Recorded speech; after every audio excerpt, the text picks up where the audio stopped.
நம்முடைய பிதாவாகிய தேவனிடமிருந்தும் ஆண்டவராகிய இயேசு கிறிஸ்துவிடமிருந்தும் நம் அனைவருக்கும் கிருபையும் சமாதானமும் பெருக கடவது. ஆமென். தலைகளை தாழ்த்தி ஜெபம் செய்வோம்.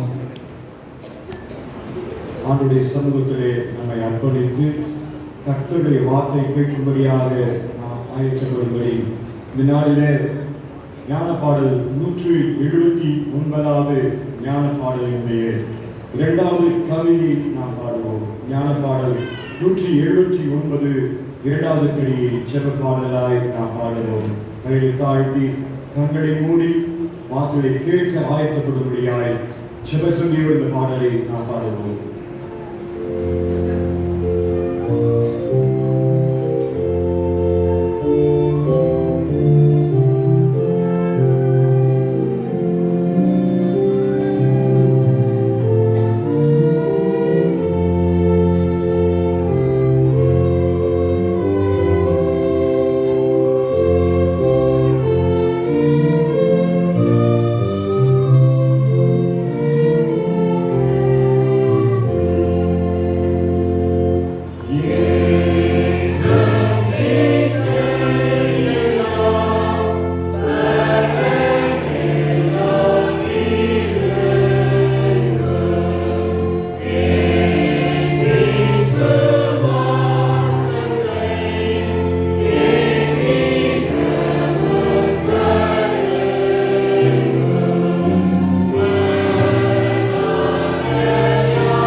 பரிசுத்தமுள்ள பிதாவே, எங்களுடைய விசுவாசத்தை நீர் பலப்படுத்துவீராக. உண்மையே நாங்கள் நம்பி உமக்கென்று எங்களை நாங்கள் அர்ப்பணிக்க, எல்லா நிலையிலும் போராட்டத்தை நாங்கள் மேற்கொள்ள, பிசாசின் சதிகளை முறியடிக்க நீர் எங்களுக்கு இலக்க பாராட்டும். வேத வசனங்களை தியானிக்கிற போது ஆண்டுடைய பிரசனம் எங்கள் மத்தியில் இருக்கட்டும். இயேசு வழியா கெஞ்சுகிறோம் எங்கள் நல்ல பிதாவே. ஆமென்.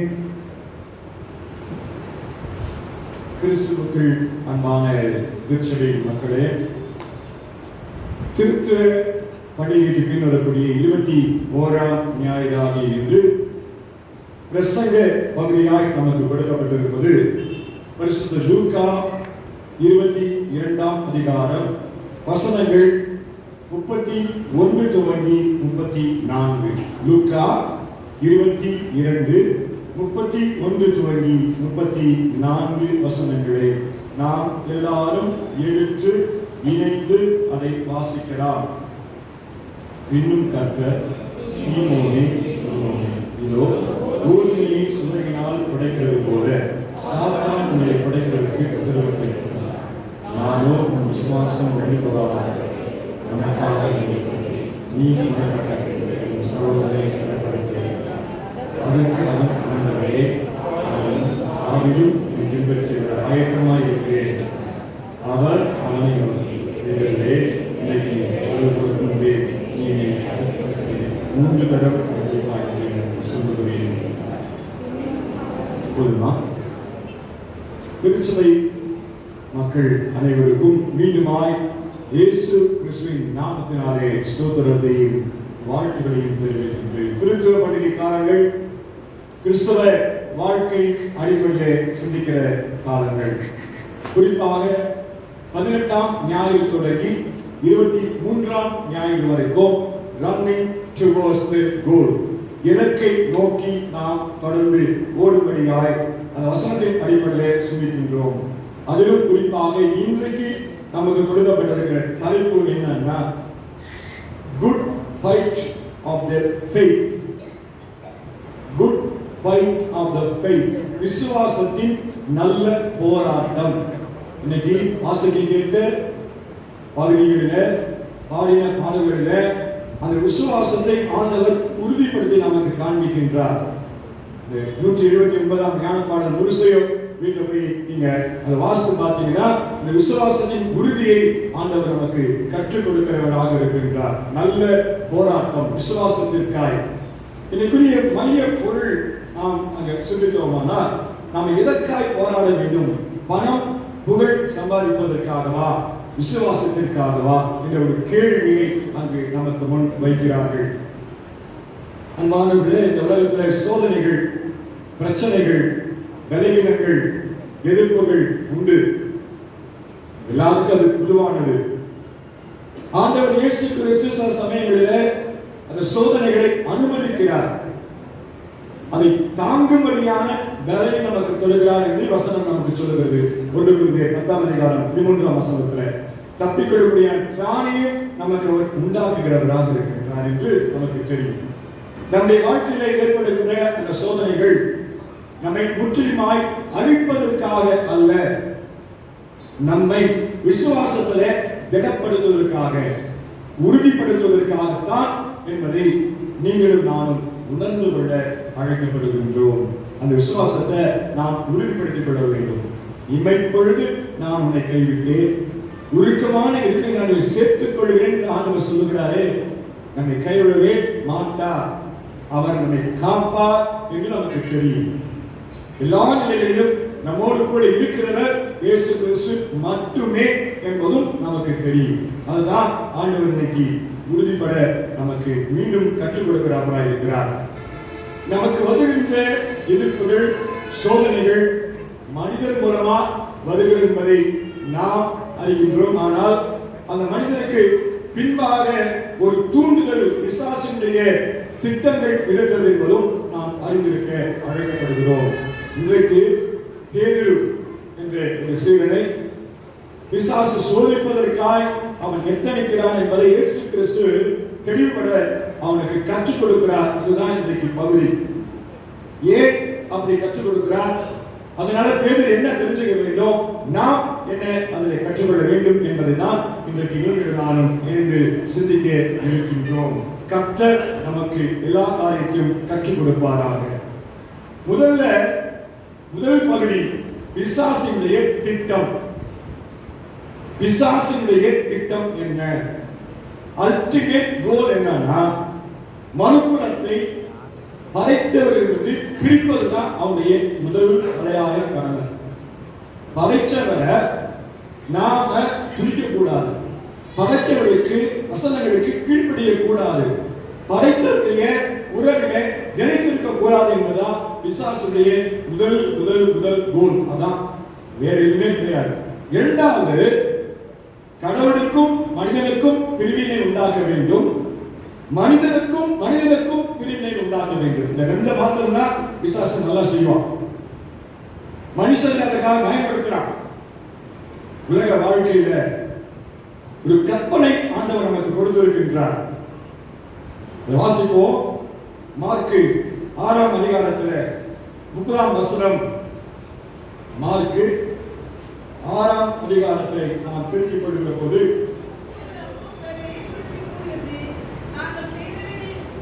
இல்லம்மா முழு இதயத்தோடும் முழு ஆத்மாவோடும் முழு பலனோடும் நீ அன்பு கூறுவாயாக. அதற்கு இணையான கற்பனை, உன்னிடத்திலே நீ அன்பு கூறுவது போல உன் பிறரிடத்திலும் அன்பு கூறுவாயாக என்று அந்த வசனத்துல முழு காரியமும் அடங்கி இருக்கிறது என்பதை ஆண்டவர் உங்களுக்கும் எனக்கும் மிக தெளிவாய் கற்றுக் கொடுக்கிறவராக இருக்கின்றார். அந்த திட்டத்தை மார்க்கு 12:28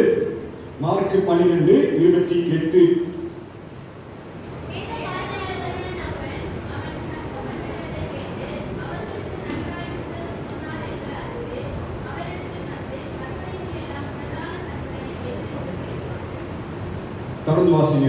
இயேசு அவனுக்கு பிரதியுத்தரமாக, கற்பனைகளில் எல்லாம் பிரதான கற்பனை எதுவென்றால், இஸ்ரவேலே கேள், நம்முடைய தேவனாகிய கர்த்தர் ஒருவரே கர்த்தர். உன் தேவனாகிய கர்த்தரிடத்தில் உன் முழு இருதயத்தோடும் உன் முழு ஆத்மாவோடும் உன் முழு மனதோடும் உன் முழு பலத்தோடும் அன்பு கூறுவாயாக என்பதே பிரதான கற்பனை. இதற்கு ஒப்பாக இருக்கிற இரண்டாம் கற்பனை என்னவென்றால், உன்னிடத்தில் நீ அன்பு கூறுவது போல் பிறரிடத்திலும் அன்பு கூறுவாயாக என்பதே. இவைகளிலும் பெரிய கற்பனையை இவைகளிலும் பெரிய கற்பனை ஒன்றுமே இல்லை. கடவுளை முழு உள்ளத்தோடு அவர் மீது அன்பு கூற வேண்டும், பிறரிடத்திலும் நாம் அன்பு கூற வேண்டும். இந்த ரெண்டு கற்பனையிலும் எல்லா கற்பனையும் அடங்கி இருக்கிறது. பிசாசு கண்ட முடியடிச்சுட்டாங்கன்னா ஒட்டுமொத்தமா மனுக்குலம் ஆண்டவருக்கு பிதாவுக்கு கீழ்ப்படிய முடியாது என்பது அவனுக்கு தெரியும். அதனால்தான் ஆதாமையும் ஏவாளையும் பிரிக்கிறான் கடவுளிடமிருந்து. ஆதியாகமத்தில் நம்ம பார்க்கிறோம், வாசிக்க வேண்டாம். ஆண்டவர் படைச்சாரு, படைப்பின் மகுடம், சுவாச காற்று, சாயல் எல்லாம் நமக்கு தெரியும். குளிர்ச்சியான வேலையில பிதாவானவர் வந்து உலாவ வருவார், ஆதாம் ஏவாளர்கள் கூட பேசுவார். இது பிசாசுக்கு பிடிக்கல. ஏன்னா நம்ம தள்ளப்பட்ட தூதன், எனக்கு இல்லாத உரிமை ஆதாம் ஏவாளுக்கு ஏன்? அவங்கள எப்படியாவது படைத்தவர் வந்து பிரிக்கணும். உடனே என்ன செஞ்சான்? ஆண்டவருக்கு கீழ்ப்படியாம போனோம்னா அவருக்கு சாதகமா ஏதோ சொல்லி அவனை பிரித்து விட்டான். முதல்ல ஆதாம் ஏவாள் படைத்தவர்கள் படைப்பாளரிலிருந்து அவர்களை பிரிக்கிறான். இரண்டாவது மனுஷனை பிரிக்கிறான். காயின் ஆபேல் சகோதரர்கள் ஒன்றாய் இருக்கிறாங்க, அவங்க ரெண்டு பேரையும் பிரிக்கிறான். முடிஞ்சு போச்சு, எல்லாமே ஒட்டுமொத்தமா அந்த இடத்துல அவன் முறியடிக்கின்றான். பிதாவுக்கும் மனுக்குலத்திற்கும் பிரிவினை, மனுஷனுக்கும் பிரிவினை, எல்லாம் சமாதானம் அற்று போன ஒரு நிலையை பிசாசு உண்டாக்குகிறான். அதான் பிசாசுடைய திட்டம். இன்னைக்கும் அது நடைபெற்றுக் கொண்டிருக்கிறது. மனுக்குலத்தை, இந்த உலகத்திலே இருக்கிற மக்களை உலக பிரகாரமாய் திருப்பி அவரை பார்க்காதபடி செய்கிறவன் பிசாசு. மனுஷர்களுக்குள்ள சின்ன சின்ன பிணக்குகளை உருவாக்கி அவரை இணைந்து ஜெபிக்க விடாமல் செய்வது பிசாசு. அதனாலதான் சபை வளர்ச்சி இல்லை, அதனாலதான் நம்மளுடைய பிள்ளைகளை நாம் முழுசா மாற முடியல. மனுஷங்களை நாம் எதிர்த்து நிற்கிறோம், ஆனா அதுக்கு பின்பாய் அந்த பரிசுத்த வல்லமைக்கு எதிராய் தீய சக்தி செயல்படுகிறதை நாம் அறிவதே இல்லை என்று தெளிவுபட ஆண்டவர் நமக்கு கற்றுக் கொடுக்கின்றார். கொஞ்ச நாளிலேயே இந்த வேலையை ஆரம்பிச்சார். யோபை புத்தகத்தில் பார்க்கக்கூடிய யோபு முதல் அதிகாரம் 9ஆம் வசனத்திலிருந்து நாம் 12 வரைக்கும் வாசிக்கலாம். யோபு 1:9 துவங்கி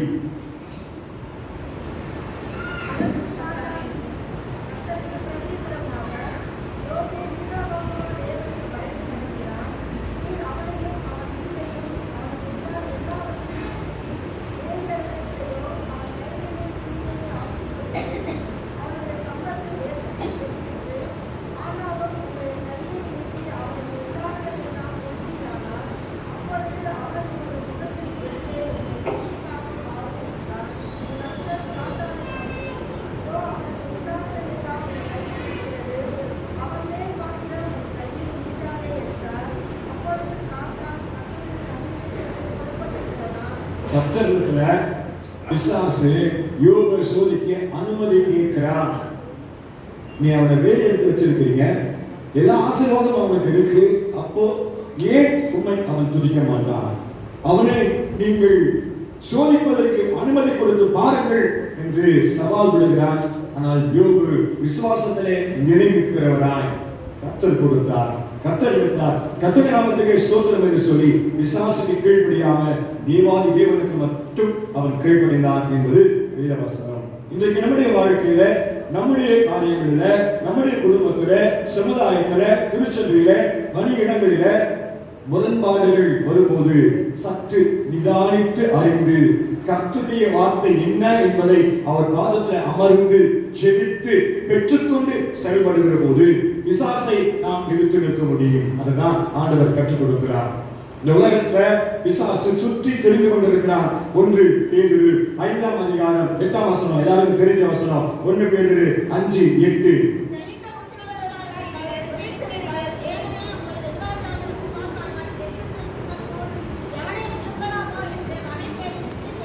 எவனை விழுங்கலாமோ என்று வகை தேடி சுற்றி தெரிகிறான்.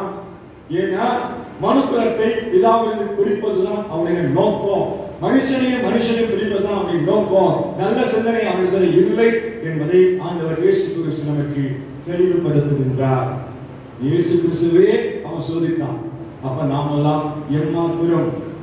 படைத்தவரே அவன் சோதித்தான் என்றால் படைத்த மக்களாகி நீங்கள் நான் எம்மாத்திரம் என்பதை நாம் சற்று சிந்தித்து பார்க்க அழைக்கப்படுகிறோம். பிசாசானவன் ஒரு மனுஷனுக்குள்ள புகுந்து கொள்ளுகிறான். வசனம் சொல்லுகிறது, அது புகுந்த பிறகு அவன் வெறுமையா இல்ல, தூண்டி விடுகிறான். வாசிங்க யோவான் 13:2. யோவான் 13ஆம் அதிகாரம் 2வது வசனம். சீமோனின் குமாரனாகிய யூதாஸ் காரியோத்து அவரை காட்டிக் கொடுக்கும்படி பிசாசானவன் அவன் இருதயத்தை தூண்டின பின்பு அவர்கள் போஜனம் பண்ணிக் கொண்டிருக்கையில் எல்லா காரியங்களிலும் அவனை தூண்டி விடுகின்றான் யூதாஸ். அவனுக்குள் புகுகிறது மாத்திரமல்ல, ஒரு மனுஷனுக்குள்ள அந்த பரிசுத்த வல்லமைக்கு எதிராய் செயல்படுகிற அசுத்த காரியங்கள் புகுது மாத்திரமல்ல, தூண்டி விட்டுக் கொண்டே இருக்கிறது. பிதாவுக்கு எதிராய் செயல்படும்படி, மனுஷனுக்கு எதிராக செயல்படும்படியாய் தூண்டி விட்டுக் கொண்டே இருக்கிறது. கிறிஸ்துவுக்குள் அன்பானவர்களே, இந்த சதி திட்டத்திற்கு நீங்களும் நானும் அடிபடியாமல் நம்மை காத்துக் கொள்வதற்கு ஆண்டவர் உங்களுக்கு எனக்கும் பலன் கொடுக்கிறார், கிருபை கொடுக்கிறார். இன்னைக்கு நாம் தமிழிசை வழிபாடாக இருப்பதனாலே ஞான பாடல்களை அதிகமாய் நாம் இங்கு பாடவில்லை.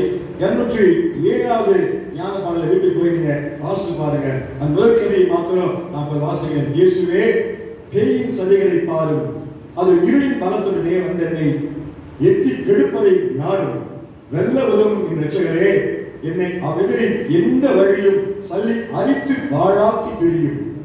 ஒவ்வொரு வரியிலும் இந்த பாடல் ஆசிரியர் மிக தெளிவாய் கற்றுக் கொடுக்கிறது.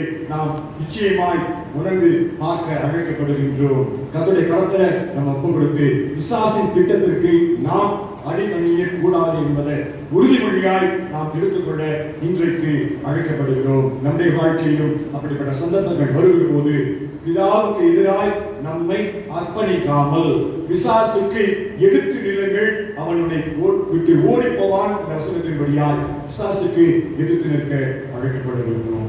இரண்டாவதாக, படைத்தவரின் அறிவுரையும் ஜெபமும். பிசாசுடைய திட்டம் இரண்டாவது, படைத்தவரின் அறிவுரையும் ஜெபமும். ஆண்டவராகிய இயேசு கிறிஸ்து நம்மை உருவாக்கினார், நம்மை வழிநடத்துகிறார், நம்மை பாதுகாக்கிறார் என்பதில் சந்தேகம் கிடையாது. அப்போ நமக்காய் அவர் செபிக்கிறவராக இருக்கிறார், உறுதியாய் செபிக்கிறவராக இருக்கிறார். யோவான் 17ஆம் அதிகாரத்தில் வீட்டு போய் வாசி பாருங்க, நமக்காய் எந்த அளவுக்கு அவர் வேண்டுதல் செய்கிறார் என்று அதில் குறிக்கப்பட்டிருக்கிறதை நாம் அறிய முடியும். வாசிக்கலாம். யோவான் 17:9-11 வசனங்கள்.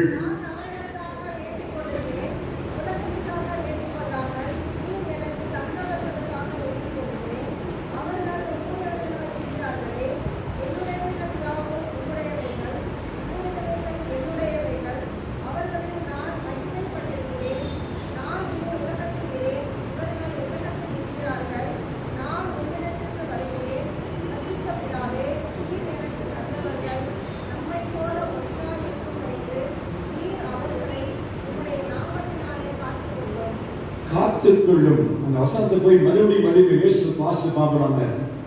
ஆண்டவர் பிதா இந்த உலகத்துல நம்ம படைச்சாரு, இயேசு கிறிஸ்துவை மீட்பதற்காக அனுப்பினாரு. இப்ப இயேசு பிதாவிட்ட வேண்டுதல் செய்கிறார், எல்லாரும் ஒன்றா இருக்கணும், நீரும் நானும் ஒன்றா இருப்பது போல இந்த மக்கள் ஒன்றா இருக்கணும். ஆண்டவரே, பிதாவே, நான் உம்மிடத்துல திரும்பி வரேன், ஆனா இவர்கள் உலகத்தில் இருக்கிறாங்க, அவங்க ஒன்றாய் இருக்கும்படி நான் வேண்டிக் கொள்கிறேன் என்று சொல்லி பாரத்தோடு கூட ஜெபிக்கிறவராக இருக்கிறார். காரணம், பிதாவினுடைய ஆசீர்வதிக்கப்பட்ட பிள்ளைகள் பிசாசினுடைய சதி திட்டத்திற்கு அர்ப்பணிக்க கூடாது என்பதற்காய் ஆண்டவர் ஜெபிக்கிறவராக இருக்கிறார். இன்னைக்கு வாசிக்கின்ற நிருப பகுதி, அது எபேசியர் 6ஆம் அதிகாரம் 11-12 வசனங்களை வாசிப்போம். எபேசியர் 6:11-12.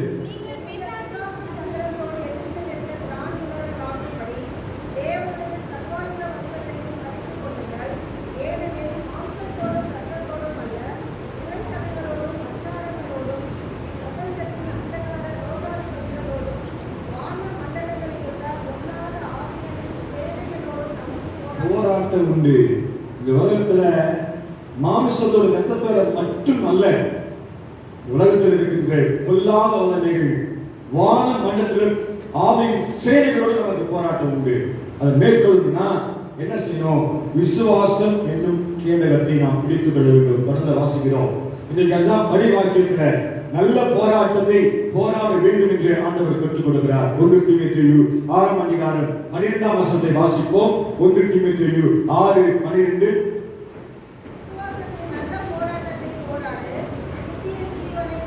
நித்திய ஜீவனை கற்றுக்கொள். இன்னைக்கு படி வாக்கியத்தின் முதல் பகுதி அதுதான். விசுவாசத்தின் நல்ல போராட்டத்தை போராடுங்கள். இன்னைக்கு மையப்பொருள் அதுதான். நம்முடைய விசுவாசத்தினுடைய போராட்டம் நிறைய இருக்க வேண்டும். நம்முடைய போராட்டம் பணத்திற்காக, படிப்புக்காக அல்ல, விசுவாசத்திற்காக.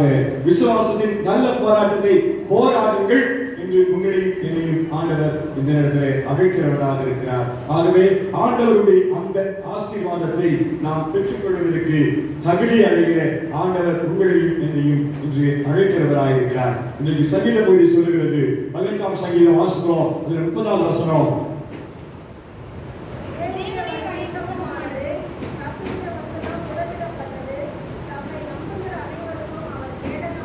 தம்மை நம்புகிறவருக்கு கேடகமாய் இருக்கிறார்.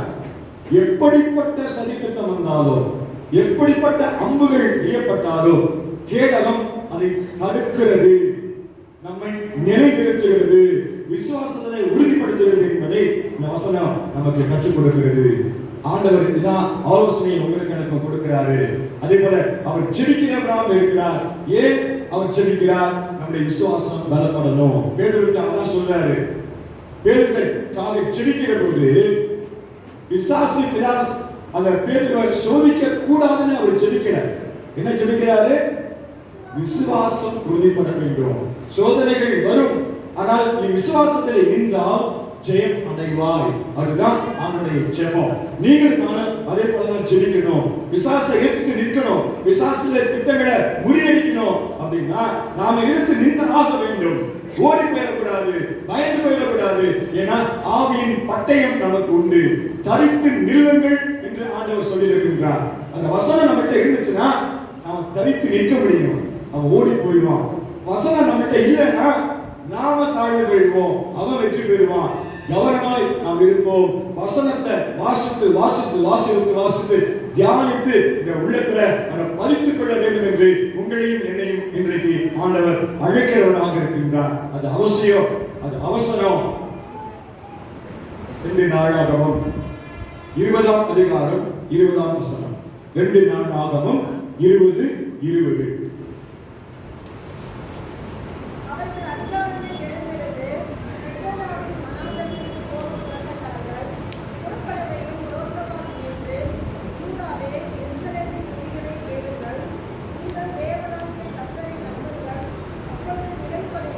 நிலைப்படுவீர்கள். தேவனாகிய கர்த்தரை நம்புங்க. தொடர்ந்து வாசிங்க.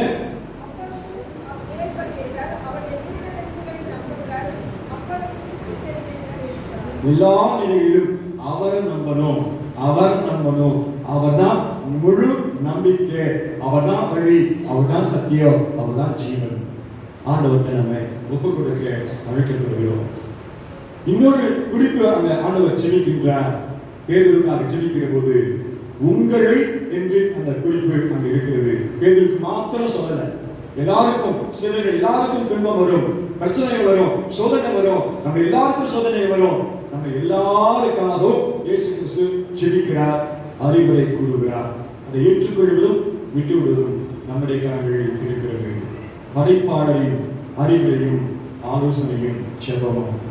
மூன்றாவதாக பலவீனத்தை அறியாத பேதுரு. பலவீனத்தை அறியாத பேதுரு. பிசாசின் சதி திட்டம் உண்டு.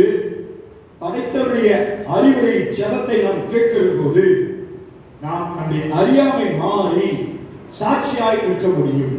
பேதுருடைய அறியாமை, அவனுடைய பலவீனத்தை அவன் அறியாமல் இருந்தால் அவன் அறிக்கை செய்கின்றான் என்பதை ஆண்டவர் கற்றுக் கொடுக்கின்றார். பேதுரு ஆண்டவர் சொல்லும்போது நான் சாவிலும் உம்மை பின்பற்றி வருகிறேன் என்று சொல்லுகின்றார். அது ஏற்புடையது அல்ல. நமக்கு நம்பிக்கை தேவை, செல்ஃப் கான்பிடன்ஸ் அவசியம். ஆனால் ஓவர் கான்பிடன்ஸ் நமக்கு இருக்கக்கூடாது.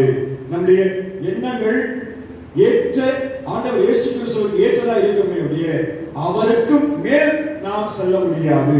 தேவதூதன் அப்படிதான் விழுந்து போனான். அவரை போல் மாற வேண்டும் என்று சொன்னபோது அவன் சபிக்கப்பட்டவனாய் மாறி போனான். இன்றைக்கு நீங்களும் நானும் ஆண்டவருக்கு கீழ்ப்படிந்தவர்கள், அவரையே மகிமைப்படுத்த வேண்டியவர்கள், அவருக்கே துதி செலுத்த வேண்டியவர்கள். அவரோடு இணை ஆவதற்கு நாம் ஒருபோதும் முயற்சி எடுக்கவே முடியாது என்பதை ஆண்டவர் கற்றுக் கொடுக்கின்றார். தேவதூதல்ல விழுந்து போனவன் இணையாக இருக்க விரும்பி விழுந்து போனான் என்பது உங்களுக்கும் எனக்கும் நன்றாக தெரியும். ஆண்டவர் இயேசு பேசும்போது சொல்லுகின்றார், நீ திடப்பட வேண்டும், பலப்பட வேண்டும். பேதுரு என்பதற்கான அர்த்தம் கற்பாறை, சீமோன் என்பதற்கான அர்த்தம் மணல். மணலாய் இருக்கிறாய், கற்பாறையாய் உறுதிப்பட வேண்டும். நீ உறுதிப்படுவதற்கு உன்னை அர்ப்பணிக்க வேண்டும் என்று சொல்லி பேதுருக்கு கற்றுக் கொடுக்கிறார். பலவீனத்தை பேதுரு அறியாமல் இருந்ததினால் அதை அவர் உணர்த்தி காட்டுகிறவராக இருக்கிறார். இதற்கு முன்பதாகவே பேதுருடைய அனுபவம் இயேசு கிறிஸ்துவுக்கு தெரியும். யோவான் 18ஆம் அதிகாரம் 10-11 வசனங்கள். யோவான் 18.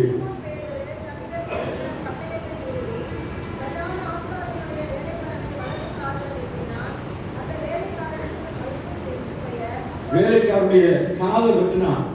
அறியாமல் அவன் எப்போதுமே செய்து கொண்டே பேதில் இருக்கிறார். ஒரு முறை கடல் பகுதியில இயேசு கிறிஸ்து வருகிற போது தானும் அந்த இயேசு கிறிஸ்து நடப்பதை போல் நடப்பேன் என்று சொல்லி இயேசுவை நோக்கி பார்த்தான், நடந்து போனான். கொஞ்ச நேரம் தான் போனான், இயேசுவை பார்க்காம காற்றலையும் கடலையும் பார்த்தான், அமிழ்ந்து போகிறான், மாறி போனான். ஆண்டவரே நான் அமிழ்ந்து போகிறேன் சொன்னான். விசுவாசத்தை விட்டு விட்டான், ஆண்டவரை நோக்கி பார்ப்பதை விட்டு விட்டான், பிரச்சனையை நோக்கி பார்க்கிறவனாய் மாறினான். ஆகவே வெளியிலும் இருந்த பேதுருவை ஆண்டவர் திடப்படுத்தக்கூடியாய் அவனுடைய அறியாமையை ஆண்டவர் சுட்டி காட்டுகிறவராக இருக்கின்றார். மார்க்கு 16ஆம் அதிகாரம் 21 முதல் 23 வசனங்கள் சொல்கிறது. மார்க் 16 21 23.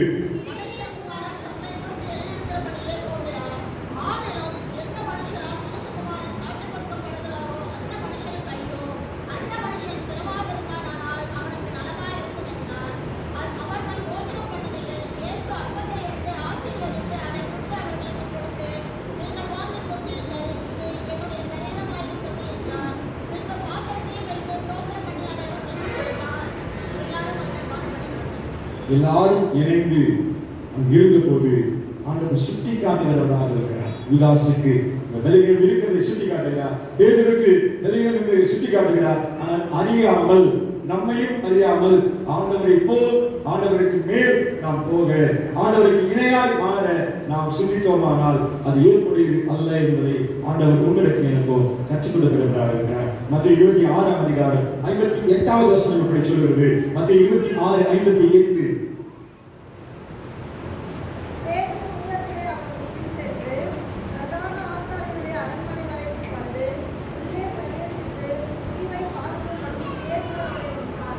எங்க போயிட்டா, சாவிலும் உண்மை பின்பற்ற சொன்ன பேதுரு தூரத்தில் நின்று பார்க்கிறான்.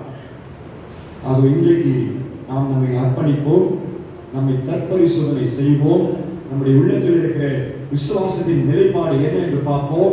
ஆண்டவர் இயேசு கிறிஸ்துவின் அந்த விசுவாசத்திலே உறுதியாக இருப்பதற்கு நீங்கள் நான் அழைக்கப்படுகிறோம். அந்த விசுவாசம் நிலையா இருக்கணும், அந்த விசுவாசம் உறுதியா இருக்கணும். அந்த விசுவாசத்தில் ஒருபோது நாம் தளரவே கூடாது என்பதை நாம் ஆண்டவருக்காக வைராக்கியம் பாராட்ட வேண்டும் என்று ஆண்டவர் கற்றுக் கொடுக்கிறார். அப்பதான் பிசாசின் திட்டத்தை முறியடிக்க முடியும். ஆண்டவர் இயேசு கிறிஸ்துவின் அறிவுரையிலும் அவருடைய ஜெபத்திலும் நாம் உறுதியா இருக்க முடியும். அவரை போல் நாம் செழிக்க முடியும். நாம் பேதுருவை போல் பலவீனத்தை அறியாமல் இருந்தால் அந்த பலவீனத்தின் மூலமாய் விழுந்து போகிற நிலை வரும். ஆக பலவீனத்தை அறிந்து எப்படியெல்லாம் செயல்பட வேண்டும் என்று ஆண்டவர் கற்றுக் கொடுக்கிறாரோ அதன்படி செயல்படுவோம். கர்த்தர் நிறைவாய் நம்மை ஆசீர்வதித்து அவருடைய வருகையிலே அவருக்குள்ளாய் நாம் சாட்சியை நிற்பதற்கு உதவி செய்வார். அநேகரை நாம் இன்னும் ஆண்டவருடைய மந்தையை சேர்ப்பதற்கு நம்மை கருவியாய் அவரை பயன்படுத்துவார் என்பதில் சந்தேகமே கிடையாது. கர்த்தர் தாமே இந்த வசனத்தின் மூலமாய் நம்மை ஆசீர்வதித்து காப்பாராக. ஆமென்.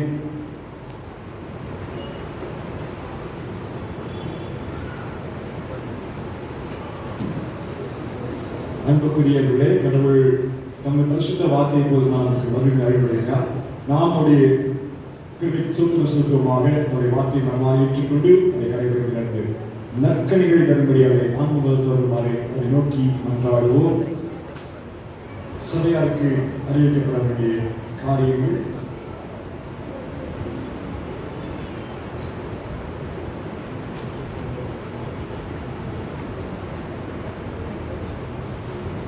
இன்று ஆலய ஆராதனை முடிந்த பின்பு பெண்கள் ஐக்கிய சங்க கூட்டம் நடைபெறும். ஆகவே தயவாய் ஒரு சில மணிக்குறிகள் இருந்து செல்லும்படி அன்புடன் அழைக்கப்படுகிறார்கள். ஓய்வு நாட்களுக்கு பிழைக்க முடியாய் அன்போடு கேட்டுக்கொள்ளப்படுகிறார்கள். ஆலய கோபுர கட்டுமான பணிகள் நடைபெற்றுக் கொண்டிருக்கிறது. சில மக்கள் இன்னும் உற்சாகமாய் தங்கள் பங்களிப்பு கொடுக்க அன்போடு அழைக்கப்படுகிறார்கள். இந்த மாதம் கிறிஸ்துமஸ் காலங்களுக்கு முன்பாய் நாம் அதை செய்ய வேண்டியிருப்பதனால செவியுங்கள், அதுக்காக பங்களிப்பை கொடுங்கள். கர்த்தர் ஆசீர்வதிப்பார். இந்த வாரம் கோபுர பணிகளுக்காய் தங்கள் பங்களிப்பை கொடுத்தவங்க திருமதி ஆஸ்நாத் கேத்தரின் தன்ராஜன் குடும்பம் 10,000 ரூபாய், திருமதி சலீம் மேரி ஜான்சன் அவர்கள் 5,000 ரூபாய், திருமதி விக்டர் ஜெரமியாஸ் குடும்பம் 5,000 ரூபாய், திருமதி ரூபா சான் விக்டர் அவர்கள் 5,000 ரூபாய், திருமதி விஜி செல்வம் அவர்கள் குடும்பத்தில் நூறடி அவர்கள் 5,000 ரூபாய் நன்கொடை வழங்க எல்லாருக்கும் நன்றி சொல்வோம். இன்னும் அந்த நிறைவுடைய உற்சாகமாய் தங்கள் பங்களிப்பு கொடுக்க அழைக்கப்படுகிறார்கள். கடந்த வார ஆராதனை காணிக்கை 8,520, திருவிழு காணிக்கை 5,010, தோத்தரை காணிக்கை 3,000, 7/1/2025 வெளிமாத ஆராதனை காணிக்கை 620, தோத்தரை காணிக்கை 110, ஆக கூடுதல் 17,260. திருமண அறிவிப்பு. கர்த்தருடைய பெரிதான கிருபையினாலே நமது சபையைச் சேர்ந்த திரு இம்மானுவேல் ராஜ்குமார், திருமதி கிறிஸ்டினாள் சாந்தகுமாரி, என்னுடைய மூத்த குமாரன் ER கேட்வின் சாமுவேல் என்பவரும், திண்டிவனம் நம்முடைய TUC தேற்றவாளன் ஆலயத்தை சேர்ந்த கனிமொழியுடைய பெற்றோர்கள் திரு ராஜ்குமார், திருமதி சாந்தி அவரும் திருமணம் செய்து கொள்ள வேண்டும் என்று இருக்கிறார்கள். இது சபைக்கு 3வது முறையாய் அறிவிக்கப்படுகிறது. இவர்கள் திருமணத்திற்கு நியாயமான தடை இருக்குமானால் அதை செலவருக்கு எழுத்து மூலம் முன்பதாக தெரிவிக்க வேண்டும். அப்படி தெரிவிக்காதவர்கள் இன்று பேசாமல் இருக்க கடவர். இவர்கள் தங்கள் இல்லற வாழ்க்கை விசுவாசத்தை துவக்கவும் தெய்வத்தை மக்களாய் வாழவும் ஆண்டவர் அருள் புரிவாராக. ஆமென்.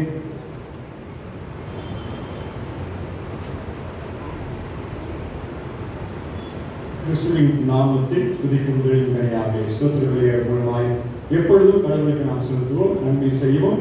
உங்களிடம் உள்ளதை பிறர்கள் பகிர்ந்து கொள்ளவும் மறவாதீர்கள். இப்படிப்பட்ட வழிகளே கடவுளுக்கு உகந்தவை. திக்கற்றவனை கவனித்துக் கொள்வதை பாக்கியம் பெற்றவர். நீங்கள் தீவினாலே அதை உடைப்பார், வாங்குவதை பார்க்கலும் கொடுப்பதை பாக்கியம் என்று இயேசு கிறிஸ்து சொன்னார். அதாவது சொல்லுக்காக ஸ்தோத்திரம். உடைய ஆண்டவராக இயேசு கிறிஸ்துவின் பிதாவாகிய கடவுளின் அன்பும் ஐக்கியமும் நம் அனைவரோடு கூட நாள் ஆசிரியத்துக்காக. ஆமென்.